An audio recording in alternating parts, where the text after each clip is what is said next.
أعوذ بالله من الشيطان الرجيم بسم الله الرحمن الرحيم الحمد لله رب العالمين الرحمن الرحيم مالك يوم الدين إياك نعبد وإياك نستعين واهدنا الصراط المستقيم صراط الذين أنعمت عليهم غير المغضوب عليهم ولا الضالين آمين اللهم صل على سيدنا محمد وعلى آل سيدنا محمد كما صليت على سيدنا إبراهيم وعلى آل سيدنا إبراهيم وبارك على سيدنا محمد وعلى آل سيدنا محمد كما باركت على سيدنا إبراهيم وعلى آل سيدنا إبراهيم العالمين إنك حميد مجيد سبحان ربك رب العزة عما يصفون وسلام على المرسلين والحمد لله رب العالمين. Voilà la suite, Inch'Allah, de notre cours sur la sira de Sayyidina Muhammad sallallahu alayhi wa sallam. Aujourd'hui, on va voir une épisode de la vie du prophète sallallahu alayhi wa sallam, de l'islam qui est très importante, qui s'appelle Dar al-Arqam, la maison de Al-Arqam. C'est un compagnon qui s'appelle Al-Arqam. Dar, ça veut dire la maison. La sagesse qui prévalait face à ces persécutions était que le messager d'Allah, sallallahu alayhi wa sallam, interdit aux musulmans de faire connaître publiquement leur conversion à l'islam, ce que fut la parole ou ce fut par la parole ou par les actes. Je répète, la sagesse qui prévalait face à ces persécutions, on a vu les agressions contre le prophète sallallahu alayhi wa sallam, était que le messager d'Allah sallallahu alayhi wa sallam interdit aux musulmans de faire connaître publiquement leur conversion à l'islam, que ce fut par la parole ou par les actes. Donc, c'était ça la sagesse d'Allah Azza wa Jal. On doit cacher notre islam. Il avait aussi décidé de ne se réunir avec eux que de manière très discrète. En effet, s'ils ne le faisaient pas, les associateurs contrecarreraient les objectifs qu'ils poursuivaient, à savoir purification des musulmans. Donc, purification des musulmans, ici, c'est l'extermination. Le fait de leur enseigner le livre et la sagesse, si j'ai bien compris. Il avait aussi décidé de ne se réunir avec eux que de manière très discrète. En effet, s'ils ne le faisaient pas, les associateurs contrecarreraient les objectifs qu'ils poursuivaient, à savoir purification des musulmans, le fait de leur enseigner le livre et la sagesse. Donc l'objectif, c'était purifier les cœurs des musulmans dans ces assises, dans cette maison de l'Arqam, enseigner le livre et la sagesse. C'est peut-être cela qui conduisit à l'affrontement des deux camps, affrontement qui, en effet, eut lieu à la 4e année de l'avènement de la prophétie. Le motif d'une telle confrontation fut que les compagnons du prophète sallallahu alayhi wa sallam se réunissaient en secret dans les bois. Alors ils furent aperçus par un groupe d'infidèles de la tribu de Qurayshites. Voilà pourquoi ils ont décidé de se réunir en cachette dans Dar al-Arqam ibn al-Arqam. Ceux-ci les insultèrent et les combattirent. Saad ibn Abi Waqqas en frappa un homme et lui versa le sang. C'était là le premier sang versé dans l'islam. Je répète, ceux-ci les insultèrent et les combattirent. Saad ibn Abi Waqqas, ça c'est un nom très très connu dans l'histoire de l'islam et c'est un grand compagnon. Saad ibn Abi Waqqas en frappa un homme et lui versa le sang. C'était là le premier sang versé dans l'islam. Donc Saad, il n'était pas musulman à cette époque. Bien entendu, la confrontation aurait abouti à la totale destruction des musulmans si elle s'était répétée ou prolongée. C'est pourquoi l'effacement était de sagesse, se retirer. C'est pour préserver la communauté. La plupart des compagnons dissimulaient leur appartenance à l'islam, leur acte d'adoration, leur appel et leur réunion. Quant au messager d'Allah, sallallahu alayhi wa sallam, il manifestait son appel à Allah et ses actes d'adoration en présence des associateurs. Rien ne le détournait de son objectif. Néanmoins, il se réunissait en cachette avec les musulmans dans l'intérêt de ceux-ci et dans celui de l'islam. Il choisit comme base de son appel et comme lieu de réunion avec les musulmans la maison de Al-Arqam ibn Al-Arqam, il s'appelle comme ça, Al-Makhzoumi, située sur la montagne de Safa. Vous voyez Safa où on fait la maison, ils étaient là-bas. Et isolé des regards des agresseurs et de leur lieu de rassemblement.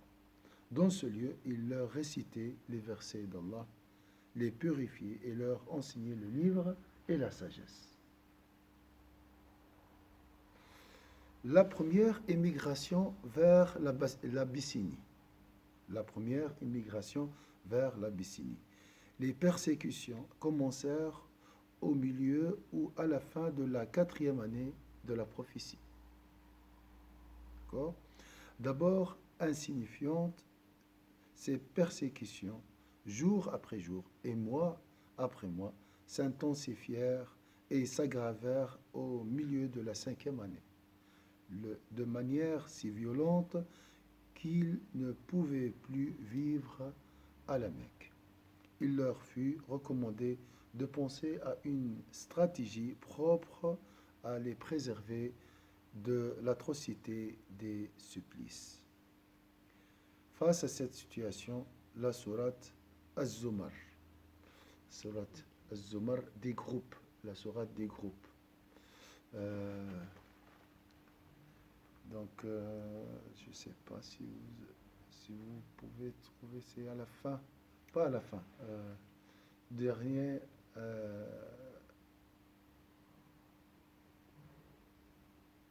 un quart du Coran.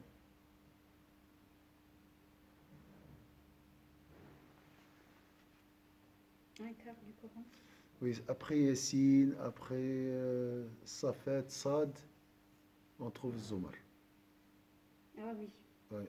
Ça s'appelle 39. Les groupes. Les groupes, voilà. Fut révélé au sujet de l'immigration. Une telle sourate déclare que la terre d'Allah n'est rien d'étroit. Ceux qui, ici-bas, font le bien auront une bonne récompense. La terre d'Allah est vaste et les endurants auront pleine récompense sans compter. Le messager d'Allah sallallahu alayhi wa sallam, savait que le Négus, roi d'Abyssinie, était un roi juste auprès de qui on ne ferait du tort à personne. Donc il était chrétien avant sa conversion. Après, il s'est converti, mais il a gardé sa conversion pour lui. Hein? Donc il gérait une communauté chrétienne, mais lui, il était musulman. Hein? Mais c'était un homme juste. Alors, il ordonna aux musulmans d'émigrer en Abyssinie. Donc, 5e année, on a dit. Hein? C'est 4e ou 5e année? Il a dit dès la 4e. Dès la 4e, ouais. À la fin de la 4e année, voilà. Ouais, c'est juste. Voilà. Alors, il ordonna aux musulmans d'émigrer en Abyssinie pour sauver leur religion des épreuves. Ainsi, au mois de Rajab, 7e mois de l'année hégérienne, de la 5e année de l'avènement de la prophétie, la première vague de compagnons immigrés en Abyssinie. Donc, 7e mois hégire de la 5e année après la prophétie. Elle était constituée de 12 hommes et de 4 femmes dirigées par Sayyidina Uthman ibn Affan. 12 hommes et 4 femmes, dirigés par le 3e calife, Sayyidina Uthman ibn Affan. Accompagné de son épouse Ruqayya. C'est qui Ruqayya? C'est la fille du prophète sallallahu alayhi wa sallam. À propos de ce couple, le prophète sallallahu alayhi wa sallam précisa qu'il s'agissait là du premier ménage à émigrer dans la voie d'Allah. Le premier ménage qui a immigré dans la voie d'Allah après Ibrahim et Lot. Vous connaissez les deux prophètes. Le départ de ces immigrants eut lieu dans la nuit par crainte des Qurayshites. À leur sortie, ils allèrent à la mer et se dirigèrent vers le port de Chouaïb, où le destin les fit tomber sur 2 navires de commerce qu'ils utilisèrent pour se rendre en Abyssinie. L'Abyssinie aujourd'hui, je ne peux pas vous dire exactement. Est-ce que c'est l'Éthiopie, la Somalie, cette région, hein? Parce qu'il n'y avait pas avant Somalie, Djibouti, tout ça. Le Soudan aussi. C'est vraiment cette région. Dès qu'ils furent, mais surtout l'Éthiopie, hein, l'Abyssinie, c'est l'Éthiopie. Dès qu'ils furent au courant de leur départ, les Qurayshites se jetèrent à leur trousse, mais au moment où ils atteignaient la côte, les musulmans étaient déjà partis, sains et saufs. Ces musulmans furent bien traités en Abyssinie. Prosternation des associateurs avec les musulmans et retour des immigrés. Au mois de Ramadan de la même année, donc la 5e année, le prophète sallallahu alayhi wa sallam se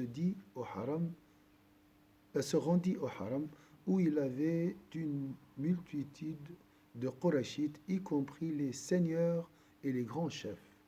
Alors il se dressa au milieu de la foule et soudain se mit à réciter la sourate des étoiles. Sourate al-Najm, ou l'étoile peut-être. D'accord? Ces Qurayshites, ces infidèles, n'avaient jamais écouté la parole d'Allah auparavant. En effet, leur principe permanent était de pratiquer ce qu'ils se recommandaient les uns les autres, comme le montre le verset suivant. وقال الذين كفروا لا تسمعوا لهذا القرآن والغوا فيه لعلكم تغلبون. Ne prêtez pas l'oreille à ce Coran et faites de chahut pendant sa récitation afin d'avoir le dessus. Donc ils n'ont jamais entendu le Coran en fait. Lorsque les surprenant, il leur récita cette sourate. Une parole divine, splendide et élégante, frappa alors leurs oreilles. Une parole dont l'exposé théorique ne cerne ni la splendeur ni la majesté qui les sortit de leurs préoccupations. Chacun d'entre eux prêta une oreille attentive, ne pensant à rien d'autre jusqu'au moment où le prophète sallallahu alayhi wa sallam récita à la fin de la sourate exprimant les invectives à faire voler les cœurs. Ensuite, il récita « Prosternez-vous donc à Allah et adorez-le ». Ça, c'est le dernier verset de Sourate Al-Najm. Et aussitôt se prosterna. Même les infidèles, voilà, sous l'influence du Coran. Les associateurs réunis ne purent s'empêcher de faire comme lui, car la splendeur de la vérité avait balayé toute résistance dans les cœurs des arrogants et des persifleurs. Ils se mordirent les doigts lorsqu'ils se furent rendus compte que la grandeur de la parole d'Allah les avait conduits à lâcher du lest. Pour effacer cette erreur de leur part, ils se mirent à commettre dans toutes les mesures du possible les mêmes actes qu'auparavant, car ceux de leurs contribuables qui n'avaient pas assisté à la scène les blâmaient et les critiquaient un peu partout à la Mecque. Ce étant, ils forgèrent des mensonges contre le prophète sallallahu alayhi wa sallam, disant de celui-ci qu'il avait exprimé de l'estime pour leurs idoles et qu'ils avaient dit à leur égard, voici les gigantesques et les géantes. On espère leur intercession. Donc ça, c'est une histoire très, très, très, très connue. Je vais vous expliquer après, je vais juste finir ce paragraphe. Ils recoururent à cet énorme mensonge pour se faire excuser de s'être prosternés de alors excusez de s'être prosternés avec le prophète sallallahu alayhi wa sallam. Toutefois, cela n'étonne pas d'un peuple qui avait l'habitude de mentir, de monter des intrigues et de forger des mensonges. Alors, ils disaient, oui, on s'est prosterné devant le prophète, après avoir écouté le Coran, mais il y avait un compromis entre nous. Le prophète sallallahu alayhi wa sallam a reconnu nos idoles et nous, on s'est prosterné devant et pour ça, vous savez, le livre de Salman Rushdie, si vous avez entendu, les versets sataniques. Voilà. C'était lié à cette histoire. Alors, c'était une invention, des mensonges des Qurayshites. Est-ce que c'est clair? L'information parvint à ceux qui avaient émigré en Abyssinie, mais sous une forme totalement différente de la réalité. Il n'y avait pas la télé, il n'y avait pas... Hein, on leur raconta que les Qurayshites s'est converti à l'islam, en conséquence de quoi ils revinrent à la Mecque au mois de Shawwal, le 10e mois de la même année. Lorsqu'à l'heure de voyage de la Mecque, ils surent la vérité, certains d'entre eux retournèrent en Abyssinie. Quelle souffrance! Enfin, c'est loin ici.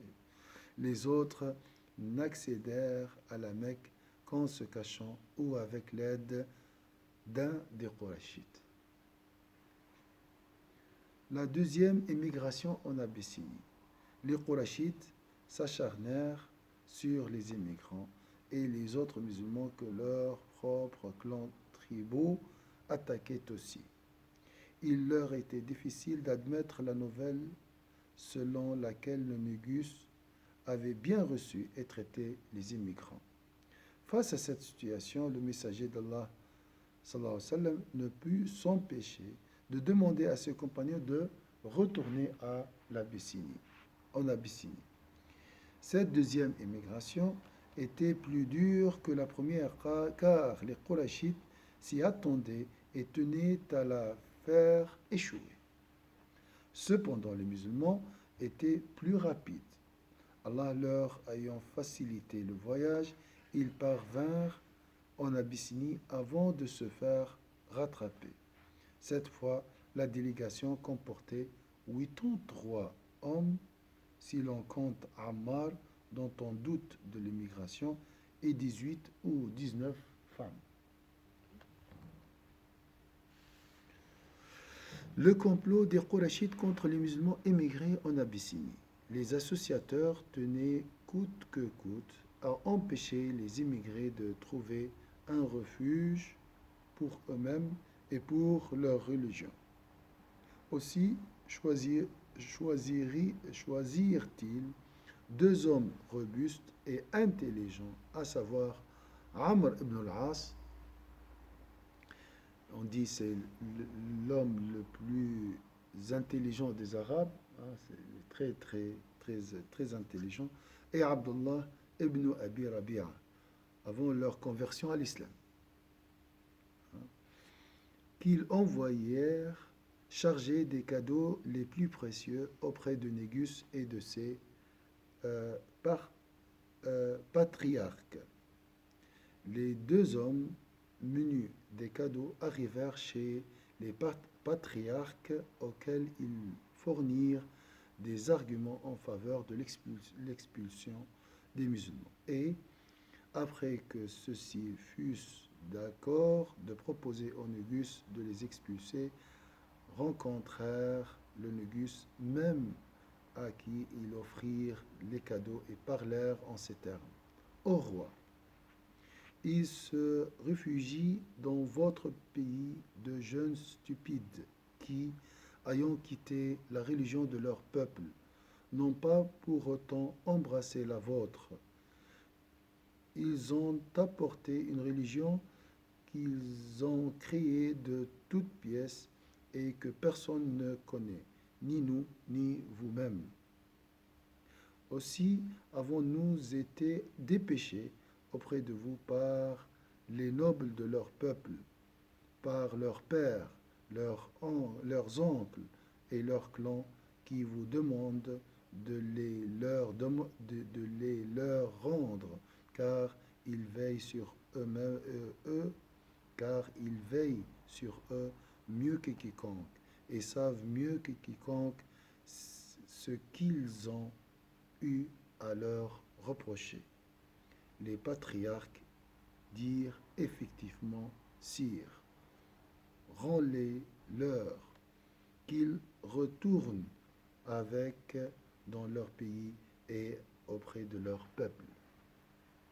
Le Négus, malgré tout, tenait à examiner la question et à écouter toutes les parties. Il envoya donc chercher les musulmans qui, ensuite, se présentèrent prêts à dire la vérité sous toutes ses formes. Le Négus leur dit, quelle est donc cette religion pour laquelle vous vous séparez de votre peuple, sans embrasser la mienne, ni aucune des autres religions? Ja'far ibn Abi Talib, c'est le frère de Sayyidina Ali, donc le cousin du prophète sallallahu alayhi wa sallam. Le porte-parole des musulmans dit, Sire, nous faisions partie des gens de l'ignorance et comme eux, adorions les idoles, mangions de la charogne, pratiquions la fornication, rompions les liens de parenté et maltraitions nos voisins. Les plus forts parmi nous se nourrissaient des plus faibles. Nous ne cessions de vivre de la sorte jusqu'au jour où Allah nous a envoyé un messager qu'il choisit parmi nous, un messager dont nous connaissons la généalogie, la franchise, l'honnêteté et la chasteté, qui nous appela à Allah que nous devons adorer et considérer comme Dieu unique. Nous départissons de tout ce que nous adhérions d'autre que lui, nous et nos ancêtres, comme pierres et idoles. Il nous ordonna le franc-parole, la restitution des choses confiées, le culte de la parenté, le bon voisinage, l'abstention de choses interdites et de l'effusion du sang. Il nous interdit la fornication, le mensonge, l'abus des biens des orphelins, l'accusation des femmes chastes et vertueuses. Nous ordonnons d'adorer Allah, lui seul, sans l'associer à rien ni à personne, de prier, de s'acquitter de la zakat, purification des biens, donc l'aumône,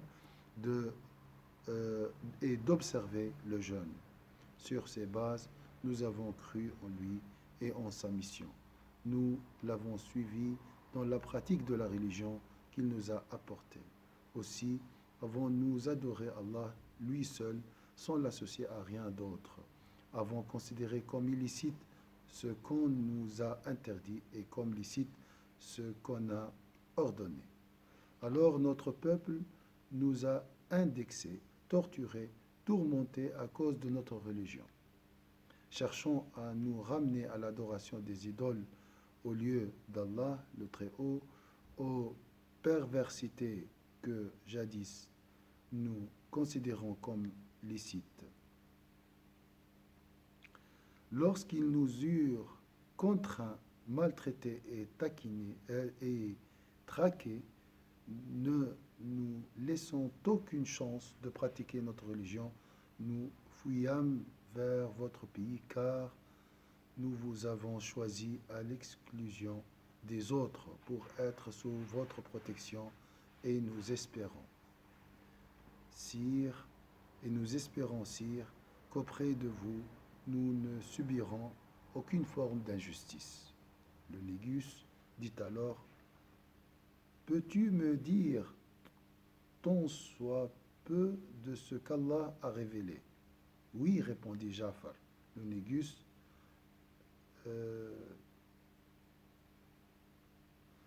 lui dit, alors récite-le-moi. Ja'far commença par Kaf, Ha, Ya, Ayn, Sad. Ça, c'est la sourate de Marie.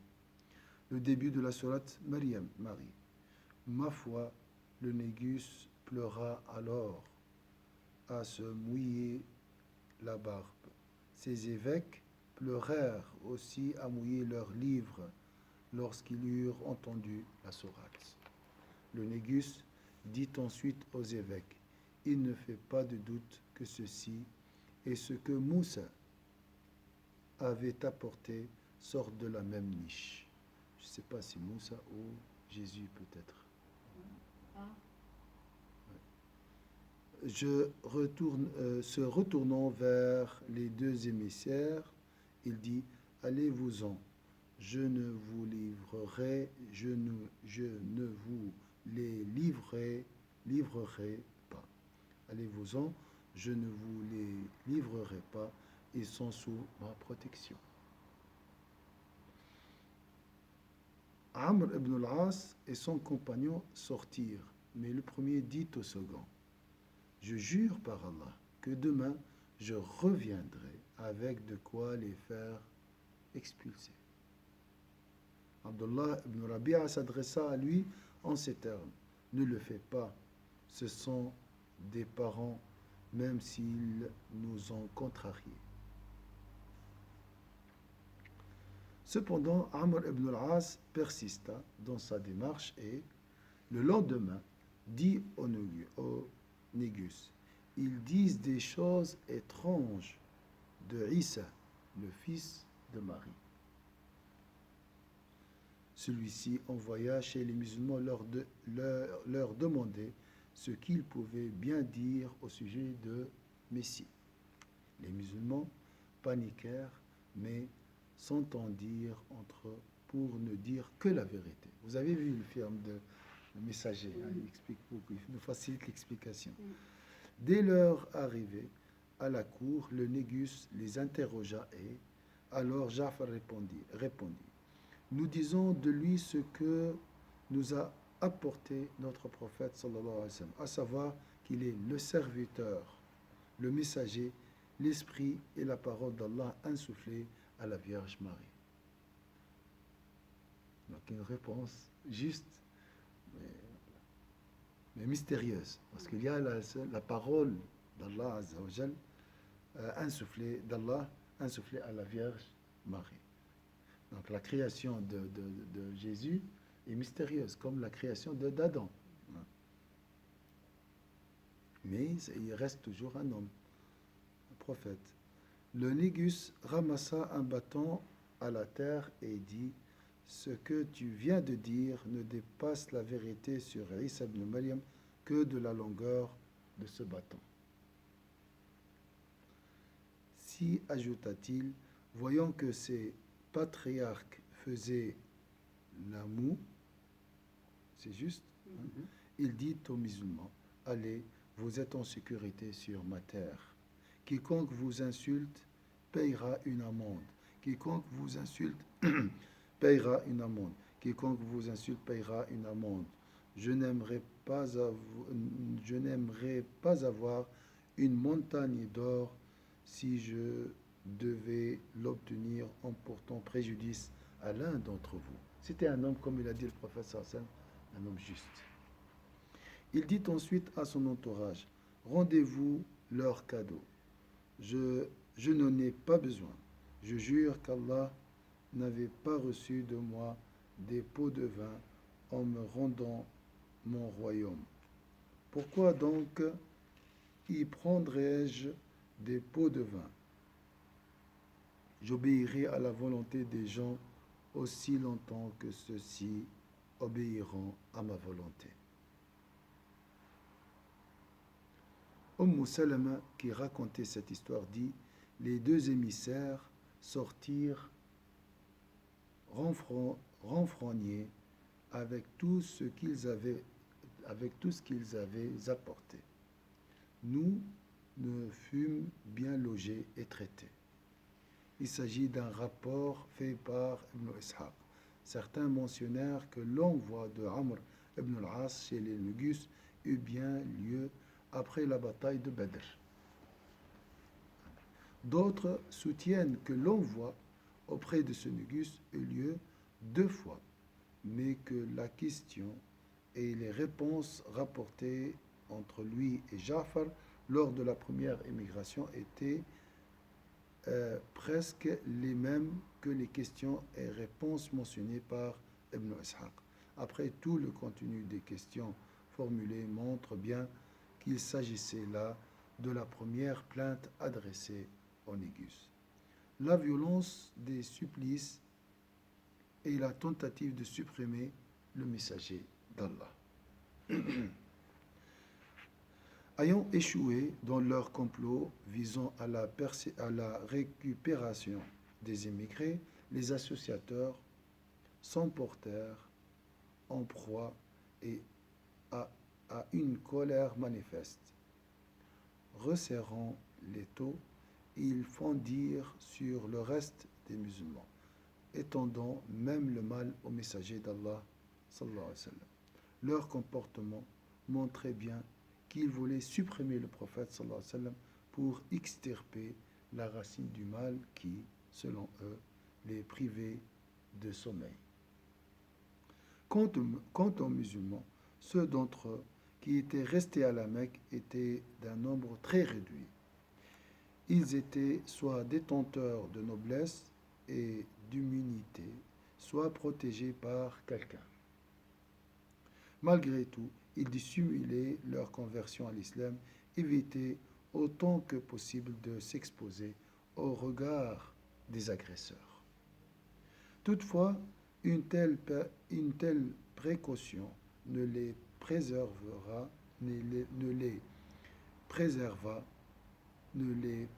pas entièrement du mal. Toutefois, une telle précaution ne les préserva pas entièrement du mal, de l'humiliation et de l'injustice. Pour ce qui est du prophète sallallahu alayhi wa sallam, il priait et adorait Allah sous le regard des associateurs, invoquant son Seigneur à voix basse et à haute voix. Personne ne le lui interdisait et rien ne l'en détournait, car cela faisait partie des modalités